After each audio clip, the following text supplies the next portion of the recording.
So here there was a government wanting, bring back the ethos of the Bihari people.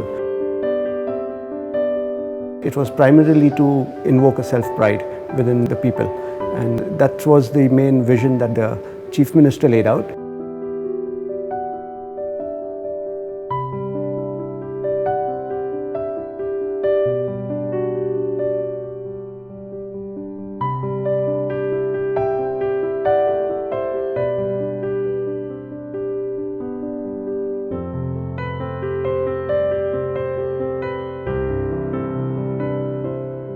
The competition itself was set up as a competition for an Indian architect to team up with an international architect who had museum experience.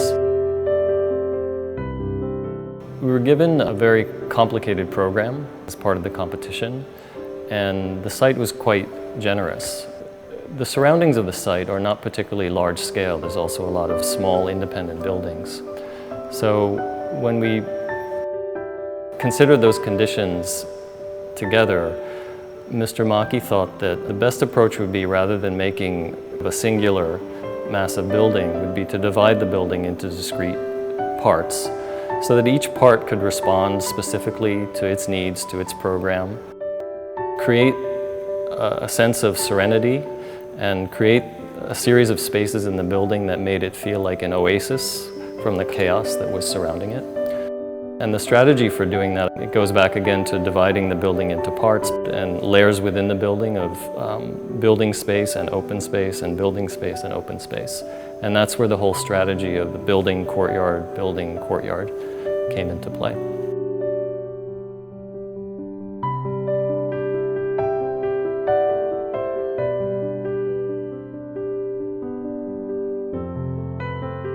The building is, yes, I will not say it's a regional building, nor is it a contemporary building.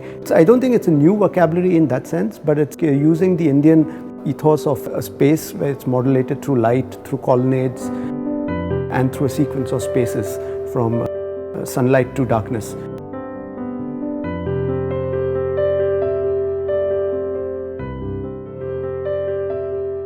We've used the kind of brown palette to unify the whole campus.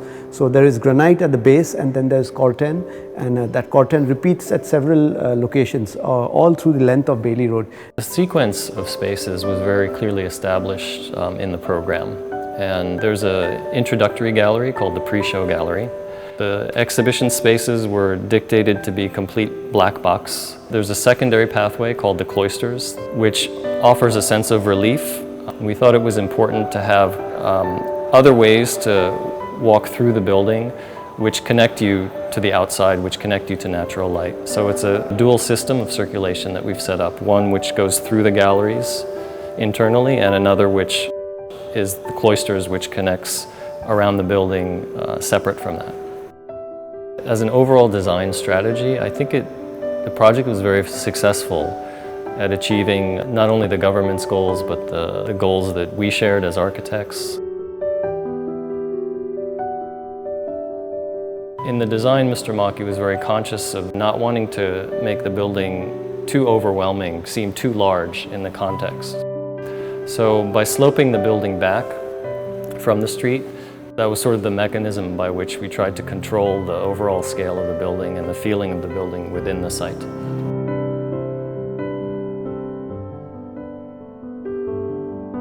It's very important for museums to reinvent themselves, especially in this digital age. So it has to become a destination, and you want people to come back. I think the programming is very important, and I think that choice of the multi-purpose hall, a cafe, an auditorium, a store is all part of that. What we see now is people are really using the building. All the galleries aren't even completely open, so I think the numbers which are right now range between 3,000 to 4,000 daily. We see them going up to 6,000 to 7,000 very easily.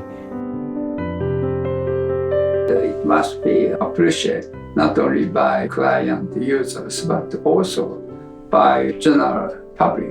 In this sense, the building must be timeless, because time will be a final judge of buildings.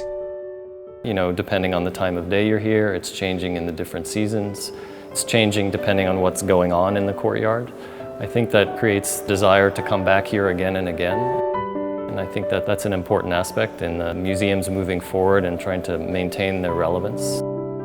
It's not just a place you go once, it's a place you go over and over. Maybe it's just a place you come with your family to spend a day or to spend a weekend.